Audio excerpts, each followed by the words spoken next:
In today's episode, I'm sharing 5 of my favorite furniture flips, the tips and tricks I use to keep it cost effective, and how they've held up over the years. I hope you enjoy.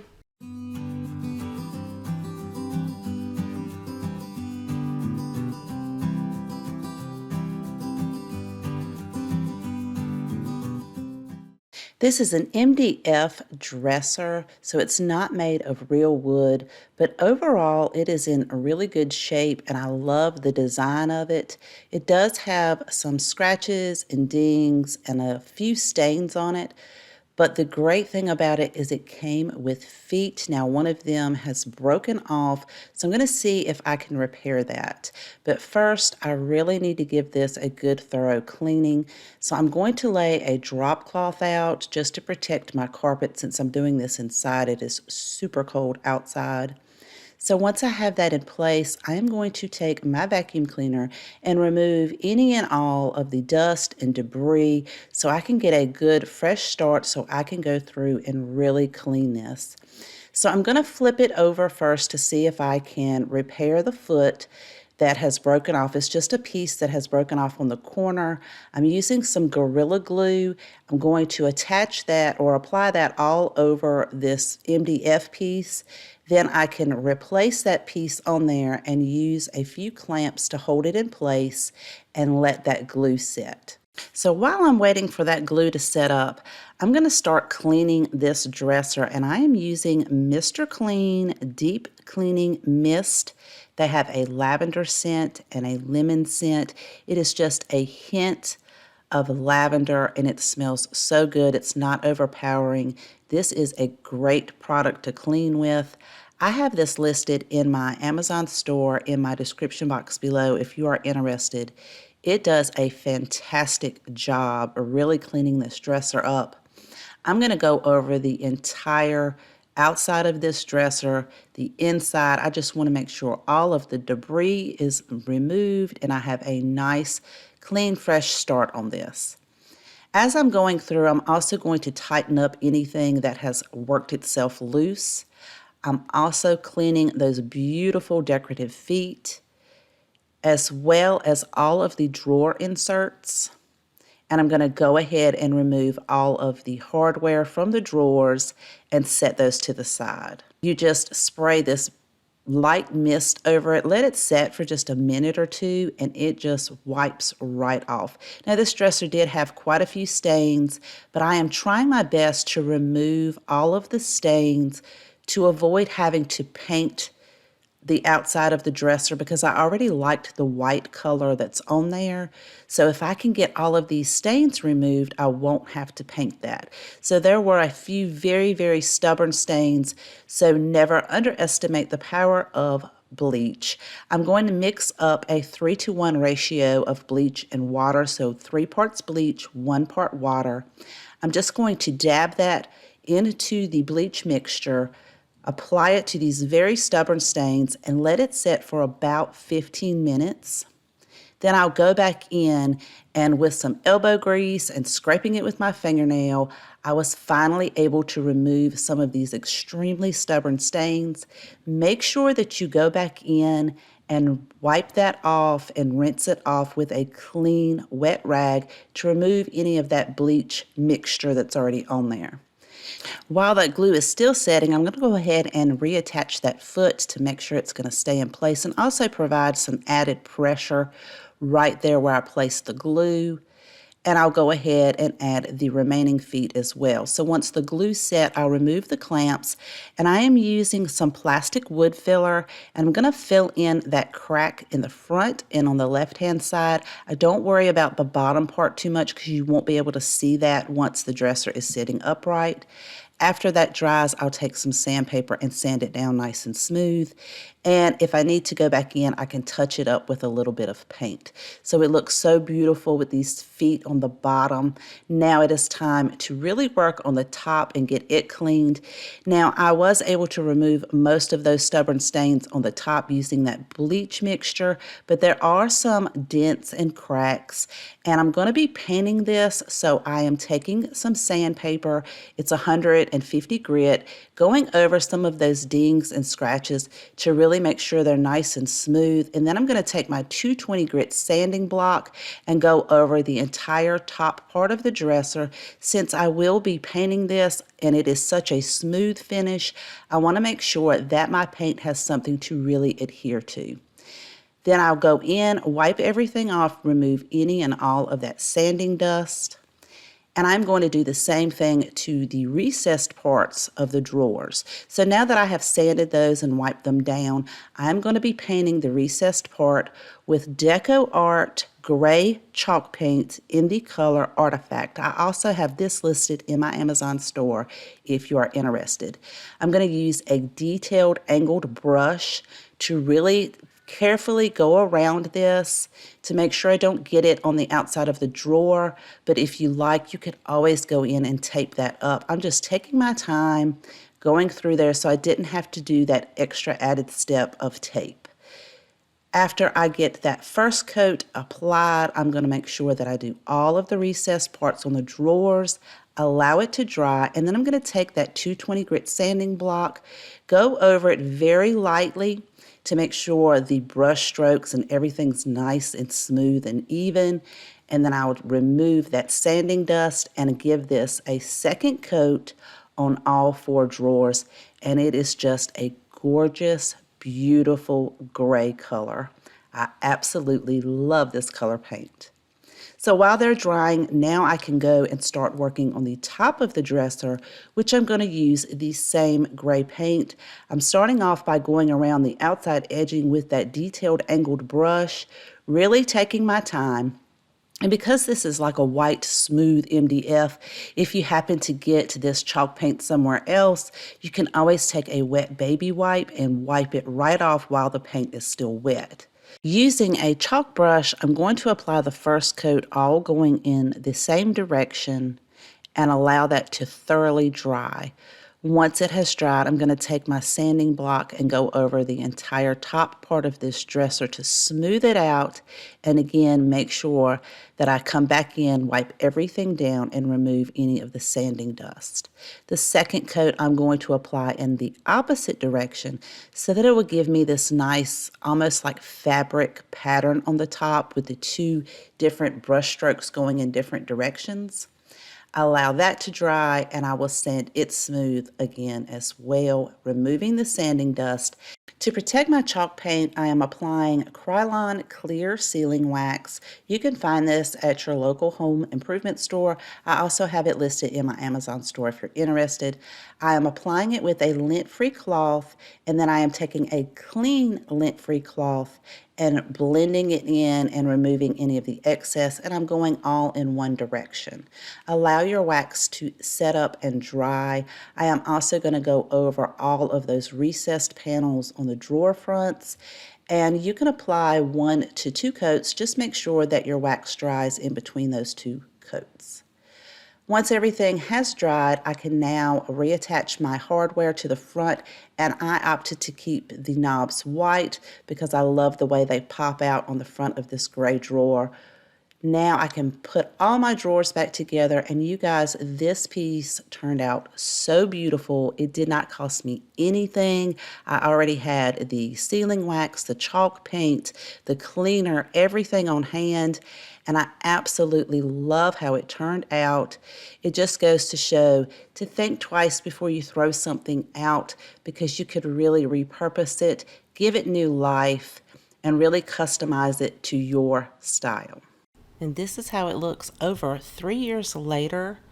Looks just as good as the day I painted it. Now I probably do need to add an additional layer of the clear wax on top, but overall the paint has held up very nicely, and I really can't complain since the dresser was free. This is a wooden console table that I found at an estate sale for $20.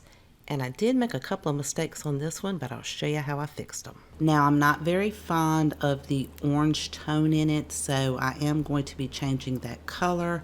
But first, I need to give it a really good cleaning. I'll be using some warm soapy water to really make sure that I can remove any kind of residue that may prevent my paint or stain from sticking.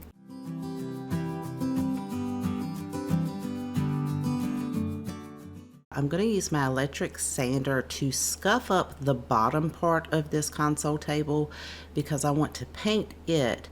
It's sort of like a Scotch-Brite pad on the bottom of that. It's just to scuff it up enough so that I know that the paint will adhere over it. I'm not trying to strip any of the finish off, because I'm going to be using a chalk paint on the bottom of this, and that adheres to most anything. It just helps if you scuff it up a little bit for your paint to adhere better. As for the top itself, I wanted to strip the finish off of this, so I started with an 80 grit sandpaper on my orbital sander to try to remove the varnish that's on this. And for the detailed areas, I'm just going to hand sand those to get around all of those routed edges. And then I'm going to wipe everything off to make sure I remove any of that sanding dust before I go to my next sandpaper, which I'm going to go up to 120. While I was cleaning that, I realized that the top is being held by 4 screws, so I decided to take those out. This is going to make it so much easier for me to be able to just paint the bottom and stain the top. As I was taking those out, I want to make sure that I'm able to put the top back on exactly the way it came, so I am going to label the top part of each of the legs on the table corresponding to where they go on the bottom of the shelf, so I can avoid staining that area, and I'll know how to put this exactly back together. And by taking that off, it's going to make it so much easier on me to sand the bottom of this piece. I'm still using the 80 grit to make sure that I can remove as much of the finish off of this piece as possible. And then I'm going to change that out to a 120 grit and go over this entire piece, including the top part, and that I am removing as much finish as possible. Again, I'll wipe it off, let it dry, and to make sure it has a nice smooth finish, I will finish this up with a 220 grit. That's really fine sandpaper. This is going to give it a nice smooth finish. Just want to remove all of your sanding dust in between sanding. Now I'm ready to stain. So I had some stain already in my cabinet. This is a stain and poly in one step. This is satin espresso. I have some painter's cones, a lint-free cloth, stir stick, and some foam brushes. The painter's cones come in really handy because this lifts it up off of your table, helps you to really be able to get those edges without really getting it all over the surface that you're staining or painting your item on. Oh, and I also have latex gloves to protect my hands. Now, as I was stirring this, because it has been in my cabinet for a while, it seemed like it had separated. It was a bit clumpy on the bottom. So I continued to stir it and thought, okay, I'm just going to give this a try. Thank goodness I started on the bottom of this piece because I applied it with the foam brush. Now this particular stain says that you can use it on bare wood or previously finished wood, as long as you scuff it up a little bit. And then use my lint-free cloth to try to blend it in and wipe it away. And it looked terrible after that first coat. I thought I had really ruined this piece and thought I was going to have to strip it all the way back down. But I decided I'm just going to let it dry, let that stain set up, and then I'll come back, reevaluate, and see what I need to do. I thought maybe it's because I did not strip all of the finish off of this piece, but it turns out it was just my stain. It was old. I should not have used it. So that went in the trash can. I have another poly in one stain. It has the stain and the polyurethane in it. And this one was a much better consistency when I opened it up. It's also a dark color. It's called Mission Oak. And I am going to apply this with a stain sponge that I found just by swiping it in one direction. And this came out so much nicer than the first stain I used. It had a very good consistency. this stain had not gone bad. So once I have the top part done, I'm going to let that completely dry overnight, and then I'm going to take my 220 grit sandpaper and go over this. It did have a few really dark spots in it, and I'll do the back side as well. I'll make sure to wipe it off, make sure all the sanding dust is gone so that I can apply the second coat of stain. I'm going to start on the bottom this time and just add one even coat all the way across, and then do the same thing for the top, trying to go with the grain of the wood and going in one even stroke all the way down. I think this is going to be much better than the first coat of stain on the bottom. I'm actually loving how this is looking. It almost has like a burnt wood look to it. So while that's drying, I'm going to start on the bottom of the console table. I'm using an ultra matte, ultra white chalky finish paint made by Krylon, and you can find this at Lowe's. I'm going to set some wood blocks down so that I'll be able to set the bottom of this console table on top of that, and I'll be able to paint all the way down the bottom of the legs. I'm going to apply the paint using a paintbrush and make sure that I paint all sides, including the bottom. I'll allow that to dry before adding the second coat as well as a third coat. It did take 3 coats to fully cover this. Once dry, I can put the two pieces back together. I'm going to go ahead and put the screws in the bottom of the table just far enough out so that I can have the tip of the screw showing, and then I can line that up with the bottom of the table. Remember, I marked it 1, 2, 3, 4, so I know exactly how to put it back together, and the tip of that screw is going to help me line it up with the holes that are already on the bottom of the top of this, and then I can screw these in, and this project is finished, and I love how it turned out. I did this furniture flip last year, so absolutely nothing has changed. It looks exactly like it did when I painted and stained it. I will be sharing with you how I turned this metal cabinet into a beautiful piece of furniture that I could use in my craft room. I began by wiping the entire piece off with just a damp cloth to remove any dirt and debris. This was gifted to me and it was in great shape, so all I had to do was just wipe most of the debris off, and I did have a few little spots that I had to fix, which I'll show you in just a minute. To remove the handles, because I'm not going to be using these handles, I'm going to use some different handles. I just unscrewed the 2 screws that were in the back holding each handle on there, and then I took a flathead screwdriver and just popped that top piece out and then slid it up, and those handles come right on out. Now I had a little bit of surface rust at the bottom of the cabinet, and I'm just taking a fine grit sanding block and going over that rust. Then I went ahead and decided to just go over the entire piece because it did have a little bit of stickiness where some labels had previously been on there. Once that was finished, I went back in with a damp cloth again and wiped all of those debris from the sanding block off. I'm not going to be painting the inside of the drawers, so I just took some painter's tape and taped off the sides and then right there on the top part of the drawers just to prevent any paint from getting on there. I will be painting this piece with Krylon Chalky Finish Paint in Classic White. You can find this at most of your home improvement stores.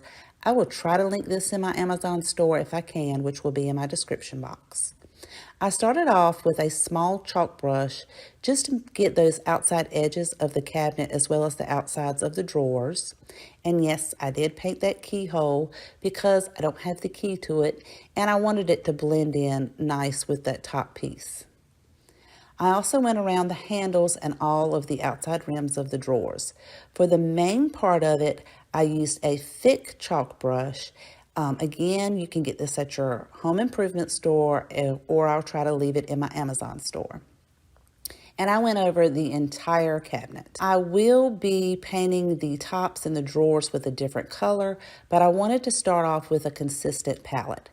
I am trying to go for a wood grain look, and I found that it was easier for me to feather in the sides and then take the brush and make even strokes going all the way across. This will take several coats of paint because this is white paint and we're trying to cover up that brown color. This is how it looks after the first coat. I'm applying thin coats and I am making sure that it dries completely before I apply the second coat. So this is how it looks after the second coat. Now, there was a little bit of surface rust coming through after the second coat, so I took some Krylon Chalky Finish Clear Sealing Wax and applied that with a lint-free cloth over all the areas that surface rust was coming through. Then I'll flip the lint-free cloth over and wipe the majority of that wax back off, just so that it will seal that in, and you'll let that wax dry for several hours before you apply your next coat. And that will seal that rust in and it won't bleed back through.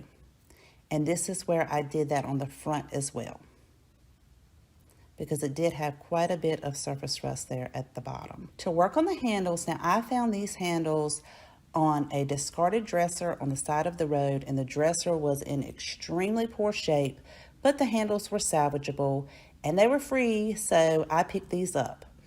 I'm going to be attaching these to 2 pieces of pallet wood that I have already cut down, and they measure 3.5 inches wide, and then both pieces I cut down to 8.5 inches long.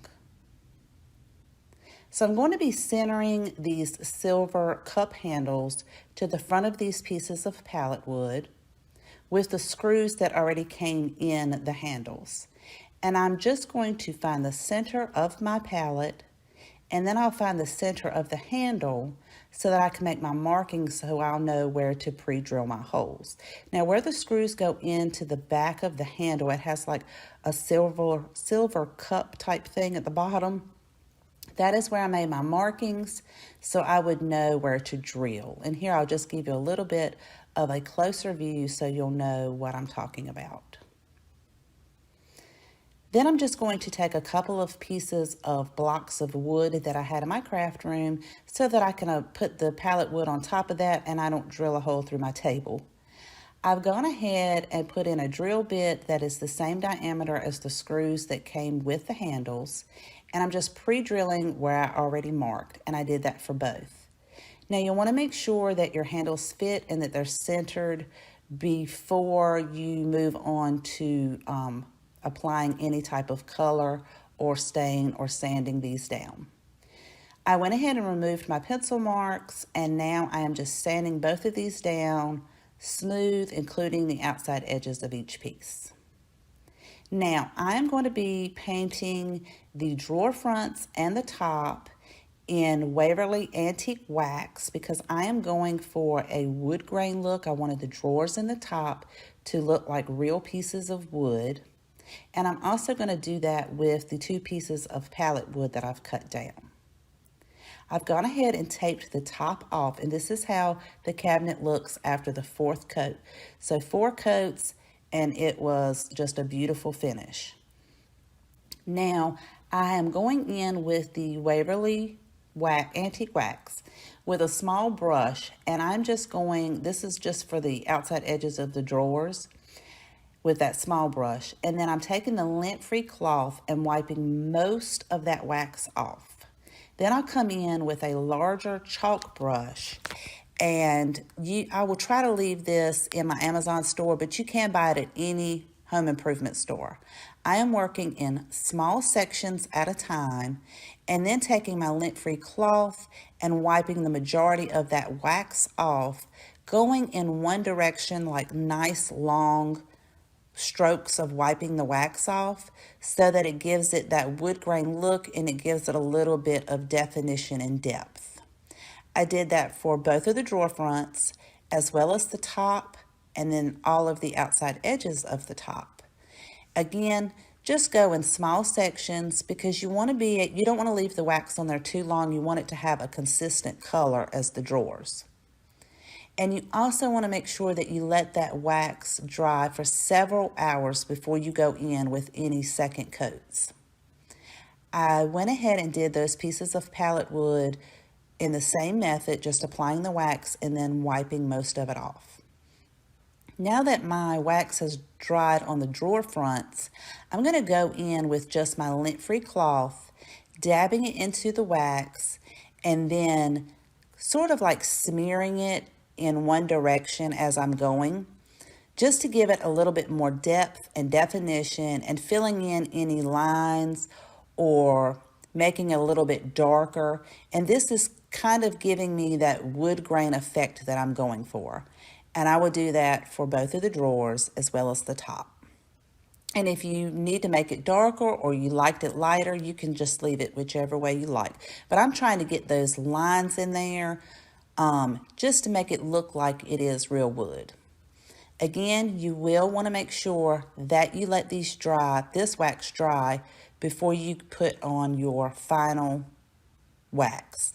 I'm going to go ahead and remove all of the tape, because now it is time to apply that finishing wax. This is that same wax that I showed you earlier where I covered up those rust spots, and this is just a clear sealing wax, and this is going to seal in that chalk paint, and it's going to give it a nice velvet finish when it's done so that you can wipe it off, you can dust it. Of course, you want to make sure that wax is dry for probably several days before you go in and wipe it off or anything like that. I mean, you can wipe it off, but you don't want to go in with any kind of chemicals. You want to make sure that wax is cured and set up. So all I was doing was applying the wax with a lint-free cloth, and then I am going back over the piece with a different lint-free cloth to wipe the majority of that wax off. And you're going to have to flip your cloth around several times to make sure that you're not just smearing the wax, you're actually removing the wax. And as it's drying, you can look at it and see if you've missed any spots or if you need to go back over them. To assemble the handles, I just screwed those to the center of the pieces of pallet wood, and then I am going to apply the actual wood to the drawer front using E6000. Now, I did this instead of screwing the actual handle through the drawer because I didn't have screws that were long enough, and the holes that were in the metal cabinet did not line up with where I wanted to place my handles. So that is why I chose to use E6000 to apply the wood. I just made sure that I had it centered, and then I am going to clamp the wood on there and let that E6000 set up. And I let that set up overnight, and this piece is finished. You guys, I think this cabinet turned out so beautiful. Let me know in the comments down below what you think and how you think this metal cabinet turned out. I did this metal cabinet makeover over 5 years ago, and it has held up nicely. However, if I did it over again, I would likely spray paint the base because some of that surface rust is still coming back through. I purchased this king-size bed frame for $100, and overall it is in pretty good shape.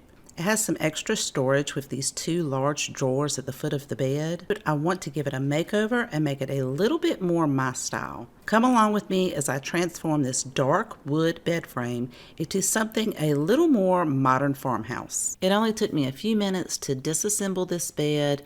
I have all of the pieces sitting separately, like this headboard with the faux leather inserts. I want to change that up, and then I have the side pieces and the feet for the headboard, and then the footboard, which I will need to take these drawers out, and then of course the pieces that hold your box spring up. But the first thing I want to do is really work on this headboard and see if I can get these panels out from the frame itself. Once I flipped it over, I realized it's being held in with what seems like 100 screws. So I decided to get my magnetic bowl. This thing comes in so handy, especially if you have a lot of tiny screws or anything metal that you want to keep up with, because I don't want to lose any of these pieces. I want to make sure that I'll have each one of these screws to put back in once I change this up. You can just throw those screws in there and everything's magnetic, so you're not going to lose them. I'll have that linked to my Amazon store if you guys are interested in that. They only cost a few dollars. Now I'm hoping when I flip this over, it'll just be easy for me to push these panels out It did take a little bit of effort, but I'm able to separate them from the frame without damaging the frame itself. Now I need to flip the frame over so that I can take some measurements and decide exactly what I want to replace these panels with. My measurements are about 1/4 of an inch deep, then it's about 36 1/4 inch by 27 1/2 inch, and of course I'm going to measure both sides just to make sure they are exactly the same, because you always want to make sure you measure twice and cut once. While I'm still thinking about exactly what I want to put in the headboard, I am going to go over all of these pieces to clean them thoroughly using TSP, which is a degreaser. It's going to remove any debris, any kind of grease, anything that's going to prevent my primer or paint from adhering to the wood itself. So I'm going to go over all of these pieces, clean them very thoroughly, and then I will go back over them and wipe them down with a clean, damp cloth to remove any of the excess TSP.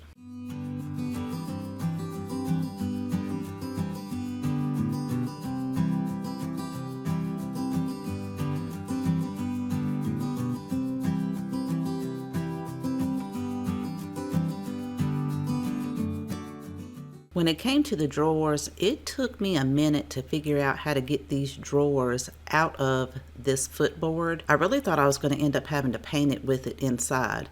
I had to Google it to figure out that you will pull one side of the clip up and the other side you'll push down. So whichever one's opposite. If one's going up, the other side goes down, and then you can slide it out of these rails. And thank goodness I was able to get that out, because as I was cleaning the inside of this, I did notice there's a little bit of damage that I'll need to fix right there in the corner, but I don't think that's going to be a problem at all. And then of course I had to get my vacuum cleaner out to make sure that I got any kind of cobwebs or dust out. It's not like I'm going to paint the inside, but I do want to make sure that it is clean. I'm going to go ahead and remove the handles from both of the drawers. And one of the things that I like to do, another little tip, is put the screws back into the handle so that I don't lose them. Because sure enough, if I set them down, I might lose the screws, and then I will spend an hour looking for them. Once I have both of those removed, I will go over it and clean it some more to make sure there's no debris, especially where those handles were, and then I'll let that dry. I need to go over this with a very fine grit sandpaper. I want to make sure that everything's nice and smooth. There are a few dings in there, and I kind of want to smooth those out. And for the hard to reach areas, I am using my detailed sander so it can really get in those corners and along the edges. And for areas that I didn't think that the electric sander really got very well, I'm going to use a sanding block to make sure I get those areas. Prep work before painting is one of the most important steps to take to make sure that you're going to have a really nice, high quality, finished paint job. Also, by going over all of these pieces, I can take my time and really look to see if there's any damage that I need to repair. Like this one right here in the corner, I'm going to need to take some wood filler to fix that. I'm using a wood filler that sets up pretty fast, so once I have this in place and spread out, I can continue to sand the rest of my pieces while this sets up.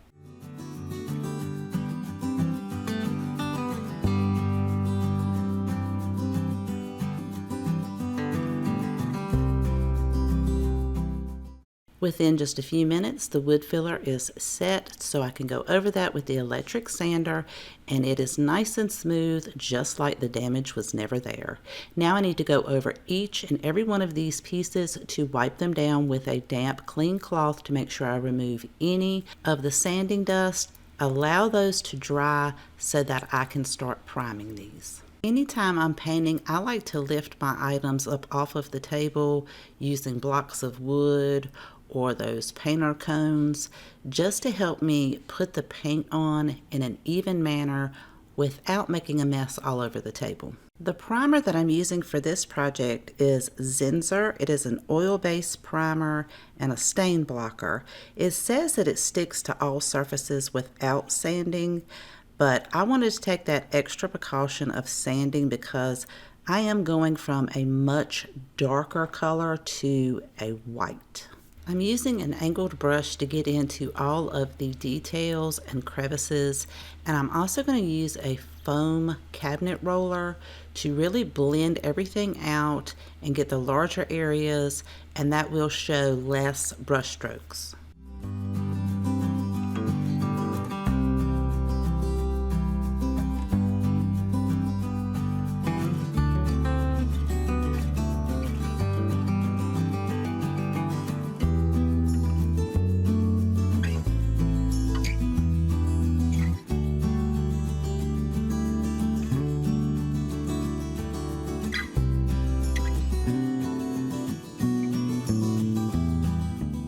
I did apply 2 coats of the primer, allowing it to dry in between coats, and this is looking really good so far. I'm going to let this completely dry and then I can start painting each of these pieces. The paint that I chose is Valspar. This is a cabinet and furniture paint. It's in the color Ultra White and it has a satin finish to it. This is the same paint that I used on my kitchen cabinets and they are holding up very nicely. I'm going to apply the paint just like I did with the primer, starting off with an angled brush, and then I'll go back over that with the roller to diminish any of the brush strokes and give it a nice smooth finish. Of course, I am using a different brush and a different roller than I did with the primer so that I don't mix the two together.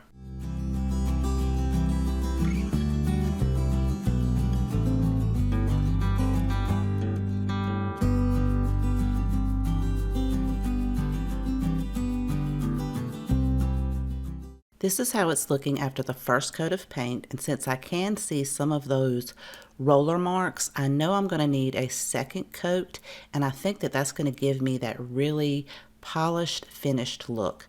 So once this is completely dry, I will apply a second coat just like I did the first coat. This is after the second application of paint. I think that is all the coats that I'm going to need. So while this is completely drying, I'm going to go ahead and work on the headboard and recreating the design for those panels. Instead of pulling these 1,000 staples that are going around this faux leather, I'm going to take a box cutter and go around this panel so that I'll be able to lift this leather piece up. And as I'm doing that, these little foam pieces are attached with some pink ribbon behind it. So I'm going to cut those so I'll be able to take each of these individual foam pieces out. Once I have all of that done, I can then try to pull most of the leather strips on the edging off. So I'm only left with the backboard, and if anything's sticking up, I can kind of tap that down, and if there's any extra foam that's still stuck to the backboard, I can just scrape that off with a putty knife. And I'm going to do that for both of those back panels.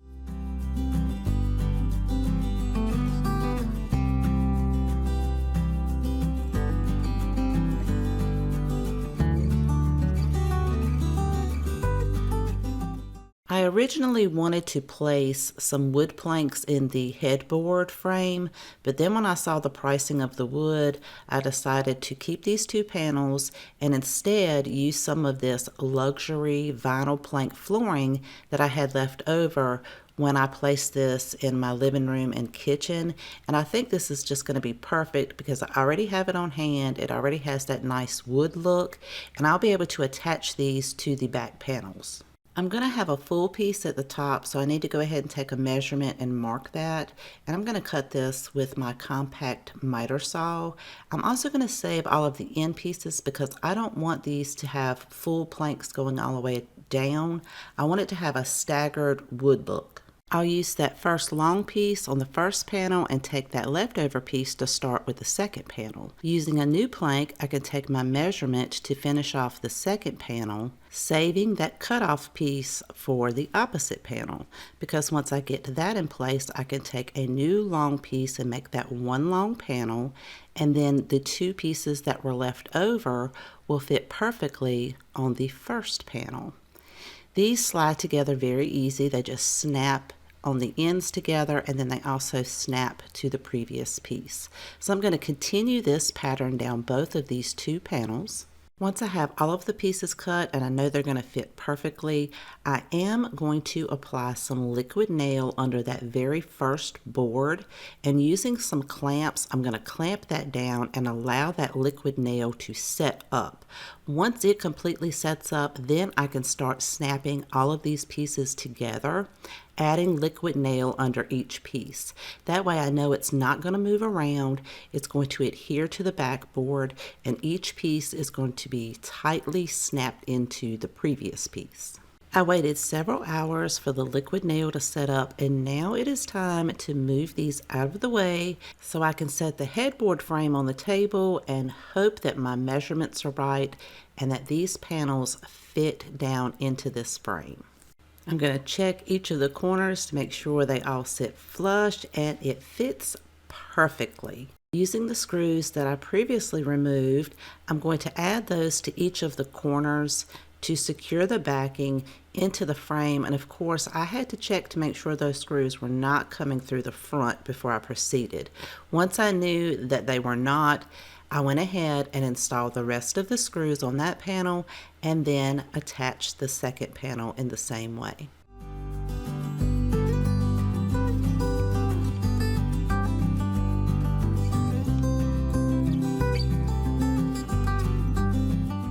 And now it is time to flip it over and see how it turned out. And oh my goodness, this thing is super heavy, but I think that this headboard turned out absolutely gorgeous.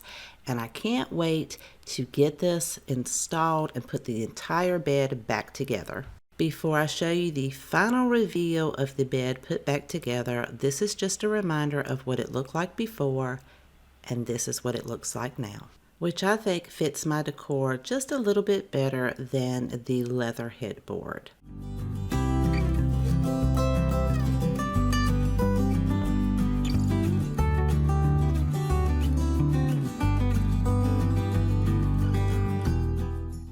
And of course, this is a furniture flip that I did last year, and it looks exactly the same. It has held up very nicely.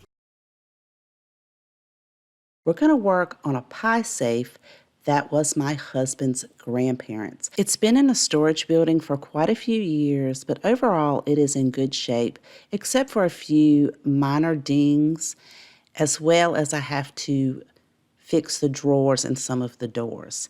As far as we can tell, we think it's at least 50 years old.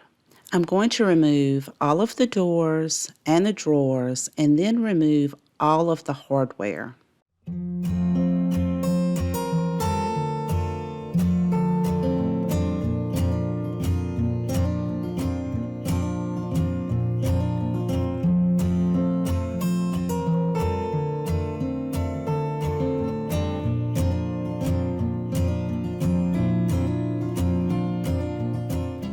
Because I'm going to be reusing all of the hardware, I'm placing all of those screws in a magnetic bowl to make sure I don't lose any of those pieces. Now the next part was to remove all of these wood pieces so that I could take the glass out. And I was super nervous about this. I was so scared I was going to break this glass. But I took a putty knife and just very gently got behind each of those wood pieces and pulled those out. And actually one of the doors was missing one of the wood pieces. But once I got the final piece out, I was able to lift that glass out of the door and then set that to the side. I'm going to give it a really good cleaning. And then once everything is painted, I can reinstall them. Now it is time to remove the contact paper. I'm using my husband's heat gun on a real low setting and carefully going over this to loosen up that adhesive.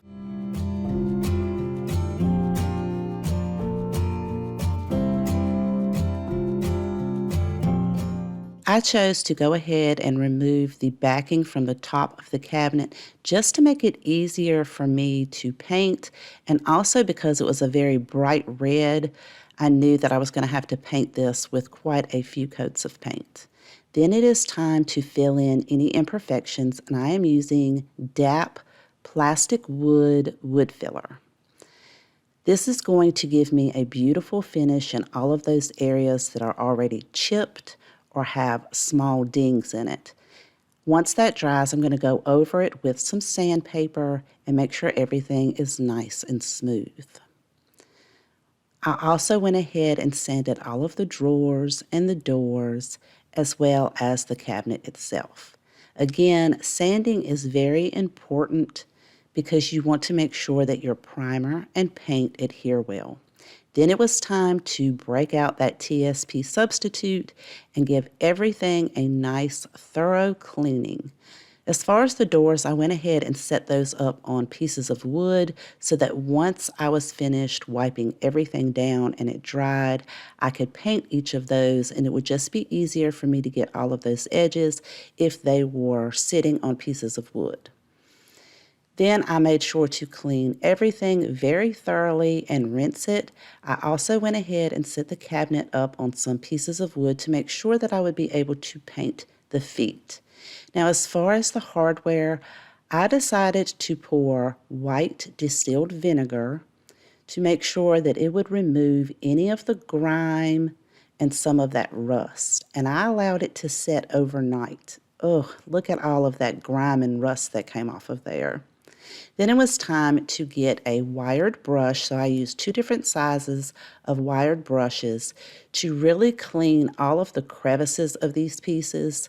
Then I'm going to set those in a Tupperware dish and rinse them off and dry them very thoroughly. I also went ahead and cleaned all of those handles.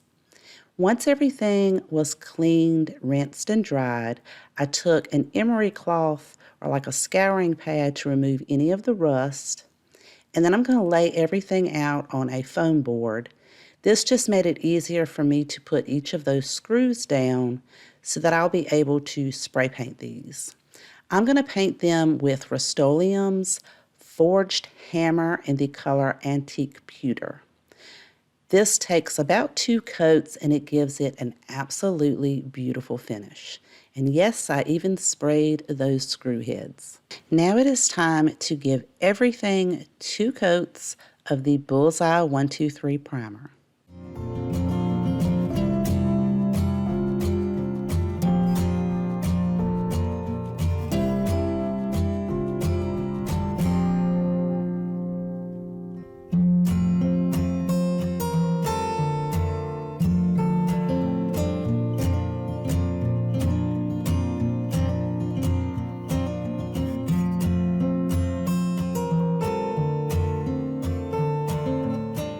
And this is how it is looking after 2 coats.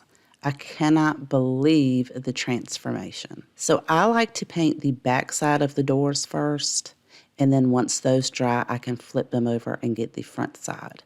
I'm going to be painting them with the leftover cabinet furniture paint that I used on my kitchen cabinets, which is an oil-enriched enamel in ultra white with a satin finish. This will take 2 coats of the white paint.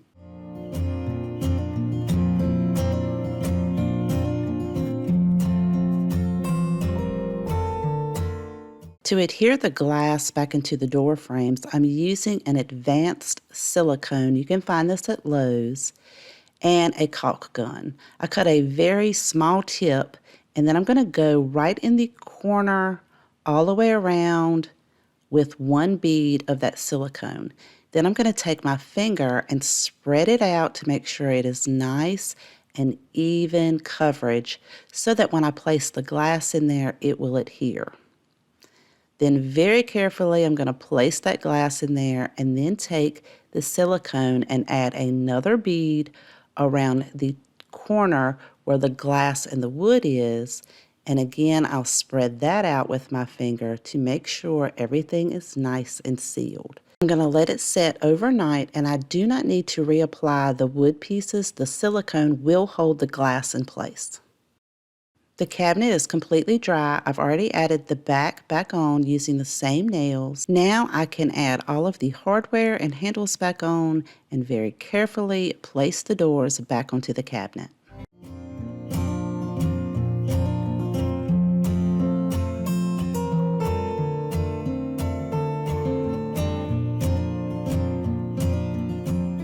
I'm going to add some battery-operated puck lights that I purchased from Lowe's in a pack of 6 with a remote control in the top of the cabinet. And now for the final reveal of the cabinet decorated. I've already installed the puck lights. I've decorated it with farmhouse items, including this honeybee rolling pin and honey dipper. Because my husband's grandfather kept bees, we thought that would be a great way to decorate this. I kept all of the decorations fairly neutral, and it turned out absolutely gorgeous. I love how bright and light and airy this feels, and I could not be more pleased with how this cabinet turned out. I gave this cabinet a makeover over 2.5 years ago, and it still looks just as good today, and I absolutely love decorating it for every season. I hope you enjoyed today's video and found tons of inspiration. And if you haven't subscribed already, I'd love you to click that subscribe button right below the video. Thank you so much for spending time with me today. Please take care, and I'll see you guys next time.